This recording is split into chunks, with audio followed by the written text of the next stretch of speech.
Кылып азыркы саясатына каршыбыз, түпөлүнүн активисттери. Министрлер кабинетинин айыл чарбасын өнүктүрүүдөгү кабыл алган 309 токтому дыйкандардын сынында калды. Буга байланыштуу Ысык Көл облусунда дыйкандар нааразычылык акциясына чыгышкан. Алардын талабы чуу жараткан жарлыкты жокко чыгарып, айдоо жерлерине байланыштуу мыйзамдарды бир деңгээлде калтырууну талап кылышууда. Кооператив түзүп жерлерди тартып алуу дыйкандардын ишин кыйындатып, зыян алып келет дешет. Мындан уламалар президентке туура чечим кабыл алуусун суранып чыгышкан. Бул мыйзамга кабыл алынган беренелер, токтомдор каракпайым элдин жашоосуна, мындан дагы келечектеги жашоосуна кедергисин тийгизет да, жана ошондой эле биздин өзүбүздүн өз алдынча ишкердик жүргүзүүбүзгө, дыйканчылык кылуубузга тоскоол кылат.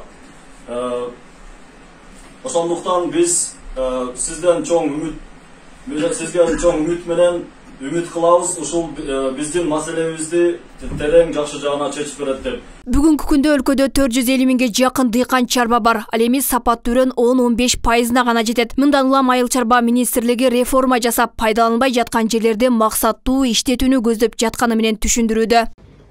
Буну ким алат? Буну ошол айылда, ошол айыл өкмөттүн территориясында жашаган дыйкандар алат. Булар ошентип жашоосун оңдогонго мүмкүнчүлүк түзүлөт.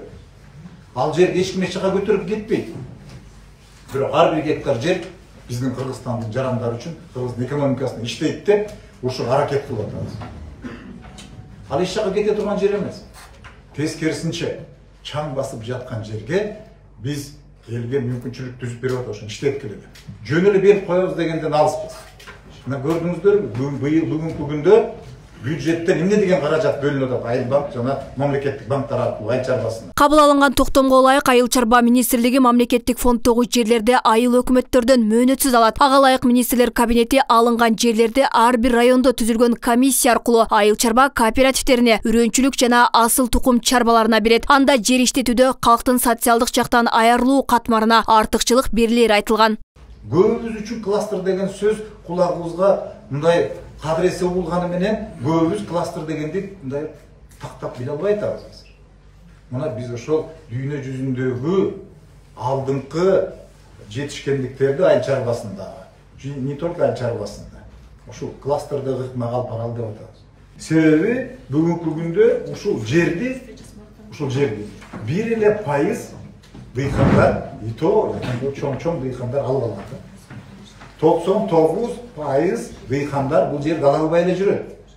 Буга чейин айыл чарба жерлерин айыл өкмөттөр дыйкандарга ижарага берип келген. Мындан улам айыл өкмөттөрдө айдоо жерлерин бөлүштүрүү коррупциялашып кеткендиги коомчулукта ачык айтылып келет. Буга байланыштуу эксперттер токтом айыл чарбанын өнүгүүсүнө оң натыйжа берерин белгилешти. Көпчүлүк учурда ошол акчасы бар адамдар ошол жерлерди алып алып, ижарага алып алып, бирок жакшы иштетпей, же болбосо натыйжалуу иштетпей, же такыр эле иштетпей таштап койгон учурлар кезип атат да. Ошондуктан ошол айыл чарба жерлерин толугу менен эффективдүү иштетүү максатында дагы кабыл алынды да.